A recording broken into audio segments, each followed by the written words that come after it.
Hey internet friends, welcome back to my channel. My name is Lindsay or Lijo, and today I'm going to be speaking to you on ways you can kind of hack your lower functions, create some standards for them. I think a lot of types could benefit from this kind of perspective on how to approach these lower functions. So we're gonna get right into it. If you'd like to talk to me about this subject or anything else related to the cognitive functions and the goals you're setting for your life, you can book a session with me on Snug below. So here we go. All right, question. Do you think you have standards for the things you don't respect? Probably not. If you don't respect the laundry process, are you really going to separate your colors? Are you really going to shake your underwear out of your pants and your socks out of your pants? Are you really going to wash them in the right temperature? Are you really not going to throw the dry clean only things in the wash with everything else? Insert all the other laundry things I don't do correctly in this. Probably not.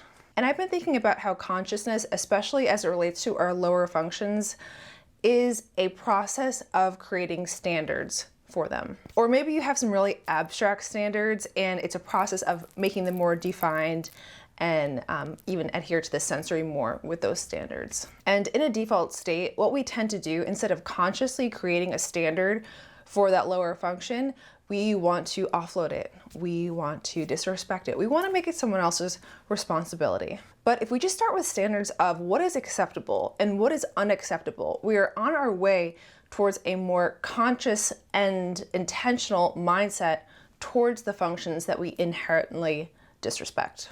So what are your standards as it relates to your lower functions? And these are standards that you personally are going to have to define. So a simple way to get started on this is just to define the function for yourself and how it manifests in your life. And once you do that, you can start attaching acceptable and unacceptable to how that function plays out in your day-to-day occurrences. And also set standards for if this function were to be in an optimal capacity that's capable for you right now, optimally, what would be acceptable? Optimally, what would be unacceptable? So recently I've been doing this for my own functions, looking at extroverted sensing as an example, and really defining for myself, okay, what is acceptable for me as it relates to my aesthetic environment. And so one thing is that like clutter or stuff that is no longer used is unacceptable to be kept out in an open spot. There is no reason for it. It is unacceptable to my standard I've now set for my aesthetic environment. Another SE standard I had set for myself that I'm working towards, I'm not there yet, is the fact that I want to like how my environment looks so that I can set up a camera in any spot within my house and film and be able to do that. So I should be able to bring it anywhere, find the right angle, and that should work. That's a work in progress, but that is a standard that I've set and that I am kind of working to achieve. And what these standards do is it makes it really easy when things kind of come through your environment, the things that come through your environment, through your mindset that function maintains, that's its wheelhouse. When the standard is set, it's really easy to be like, okay, this stays, this goes, this stays, this goes, and really be decisive, because inherently, if it's not a function you respect, you're gonna wanna not care. You're gonna wanna be nonchalant about it. You're gonna wanna let it just pass through. Let someone else deal with it. But instead, by creating the standard, you're saying, I'm going to consciously be responsible for yes or no, very binary. You know, what about standards for your feeling functions, FE or FI? What is acceptable versus unacceptable? What do you like in a relationship? You know, sometimes you hear people say like, they don't love me for me. And it's like, okay, well, what does your standard for what you are, what is the standard for your identity look like? What is your standard for what you will be upholding as a partner? Or one that I think is funny is people be like, we just don't click. It's like, okay, Mary, so what do you mean you don't click? I don't know, it's just like we didn't. Okay, but what would it look like if you did click?